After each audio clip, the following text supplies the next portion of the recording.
Good food brings people together in a campaign that promotes both Australian and Philippine dishes. Filipino-Australian cook and author Yasmin Newman and Moya Collett of the Australian Embassy are here to tell us more. Ladies, thank you so much for joining us on The Final Word. Thank you for having us. Wow. I'm so excited to be here. What a night to end with some sumptuous food right here on The Final Word studios. Yes, we have a taste of Australia with a twist of the Philippines right here on a plate. I can't focus anymore on this interview. Well, you're more than welcome. I'm ready to start eating what's here on the table. So, Moya, let me start off with you. How significant is boosting Australia-Philippine relations through food diplomacy? Oh, it's hugely significant because, of course, diplomacy is all about people. It's all about bringing people together, creating connections. And what better way to do that than through food? You know, if we can just have food diplomacy all over the world, there will be peace, prosperity, and unity. I think there won't be any conflicts. It's the key. You know, Yasmin, I was taking a look at your background. Your mom is from Mindoro. Your dad is from Australia. You're the best ambassador for food diplomacy. I would like to hope so, yes. I mean, this is a reflection of who I am, and I hope that, you know, through some of this work, I can continue to kind of bridge the ties between these two beautiful countries, these two countries that I call home. And tell us about this, how would you say, this array of food Yeah, so here on the table. What is this? Okay, so this is a sausage roll. It's an Aussie classic, but it's been given a Filipino twist with a longanisa sausage kind of filling there. And traditionally we serve this with tomato sauce, but we've got the Filipino homemade catsup. So again, Philippines and Australia on a plate. Wow, Filipino food with a taste of Australia, Filipino dishes using Australian ingredients. Absolutely, and I think what's really important to draw out about Australian ingredients is they're always top quality. Yeah. And also what you can really find in Australian cuisine is our multicultural array of influences. That's why Filipino food fits so well into the prism of that. Look at this, touch move. I have to taste it. Impressive None on of you TV. can eat it. I have to taste it. Oh my gosh. Can I take this all home? Yeah, absolutely. This is for you. Okay, so this is longanisa sausage rolls. Absolutely. Oh my God. I shouldn't be speaking with my mouth full. Okay. It's a sign that you like it. It's a good thing. Definitely. Most probably I have to step out and brush my teeth first before I continue this interview. What about this one? Okay, so this Yasmin. is a calamansi and finger lime cake. So it's, you know, a classic Australian tea cake, but it's an ode to the native citrus of both of our countries, the calamansi and the Australian indigenous finger lime. So it's got a beautiful syrup drenched with that calamansi flavour coming through. Wow. And also a hint of coconut, which is, of course, the taste of the Philippines. Calamansi and finger lime cake.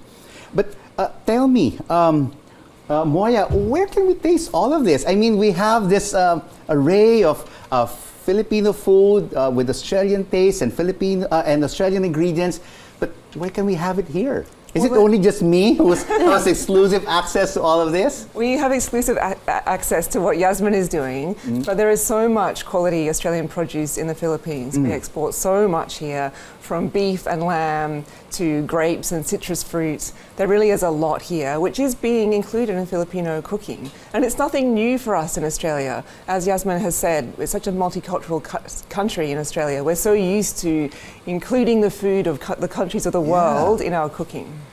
Absolutely. You know, Australian steaks and lambs are so popular here. And whenever we go to a restaurant, we're always looking for Australian Exactly, steak. that's the sign of quality on the menu, right? That's right, that's right. Top quality imports, from Australia. And what about this one, Yasmin? Okay, so this is an Australian twist on Filipino mani. So usually we'd have the peanuts, and you can taste the sweet, salty, spicy notes through there, which is the touch of the Philippines, but we've got macadamia in there. So macadamia is an Australian nut. Yes. Yeah. You can taste that buttery, creamy flavour coming through. And how do you put this all together? So myself as a Filipino-Australian, wanting to blend the two, I'll usually find either a classic Australian dish and integrate or introduce a Filipino ingredient, or I'll do the reverse. You'll Sounds take like a bit of spice. Yes, it's some chili flakes coming through. So an ode to Bicol region and the love of chili there too. And apart from this, Filipino food with a taste of Australia, do you also cook authentic Filipino food? Absolutely. So I've written 2 cookbooks now on Filipino food. So my first is called 7,000 Islands. And the hope there with that book was very much to showcase authentic Filipino dishes and bring that to an Australian audience. In my and then new now book, is Under Coconut Skies. That's right. So I guess it takes it in a different direction. So you've still got those classic Filipino dishes, and it also explores further to some of the regional dishes, like some of the food of the Maranao tribe in Mindanao.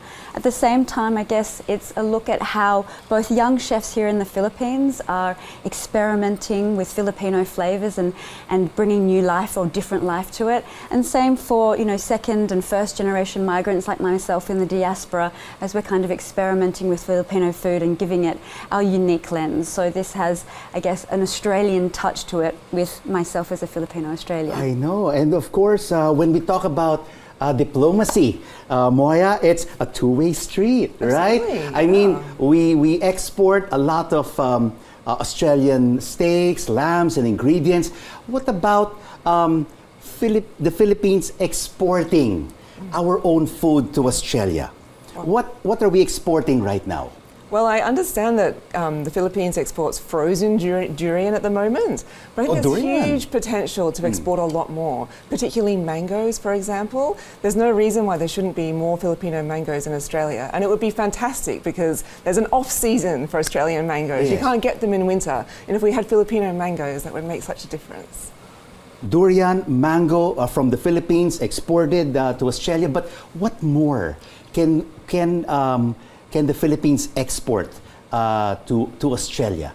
I mean, what do we need to do to improve our quality of our food and ingredients to be able to export to a huge population in Australia? Yeah, well, there'd be a lot of openness to it in Australia. I think Australians are very interested in the food that comes from different parts of the world. And Filipino food, I think, is having a bit of a moment, actually.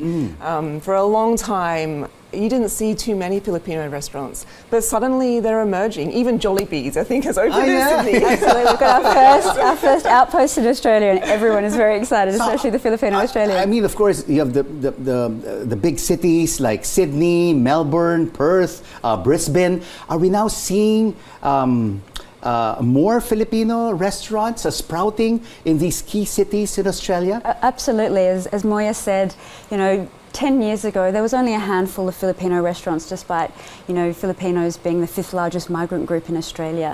But through a lot of the work of, fellow kind of food champions. In Australia, we're kind of really uplifting and raising the profile of Filipino food. And there's a real appetite and interest in the Philippines.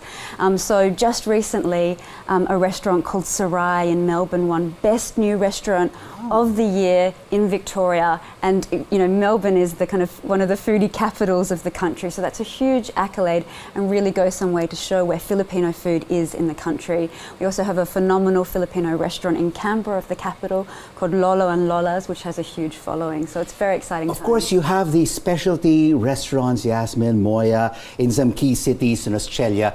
But of course, what the Filipino cuisine wants to be is in every street corner, not just one specialty restaurant in one city, but at least several. I mean, around the world, you have the Koreans, you have the Japanese, you have the Italians, you have the French. What would it really take, Yasmin, for Filipino cuisine, Filipino food to get to that next level and be a global food? Yeah, look, I think it takes the work of a lot of individuals to get there. And you need to have that Filipino food moment happening at lots of touch points. So yes, you want to have it on the street corner, but you also want to have the high-end restaurant, and you also want to have those ingredients in supermarkets. So that means that when people find out about Filipino food, there are a number of different arenas for them to try it and have that kind of circular experience of it. And I think that work is happening, and that kind of momentum is getting there, but it does take time. I think it's really great when you have like a signature dish that can be, representative of the cuisine that becomes a favorite. And we have a number of those in Australia, like the Vietnamese banh mi. You can find it everywhere now. So I think there are a number of dishes of the Philippines that really have that potential. Australians love Filipino pork barbecue. And we have a purveyor that headlines all of the major food festivals there, and everyone gravitates to this, the hoi Pinoy, it's called, the Filipino barbecue, because we love a barbecue in Australia, but you've got the Filipino touch. You know, Moya, it's great that we have food diplomacy between Australia and the Philippines, because there is already a lot of diplomacy and relations in terms of defense, education, energy. It's wonderful that you're forging these closer relations with the country in terms of food. Yeah, absolutely. And just to add to what Yasmin was saying, I think one thing that I love about Filipino food and what I think will resonate in Australia is the experience of Filipino food. So last week in La Union, I was lucky enough to experience a boodle fight.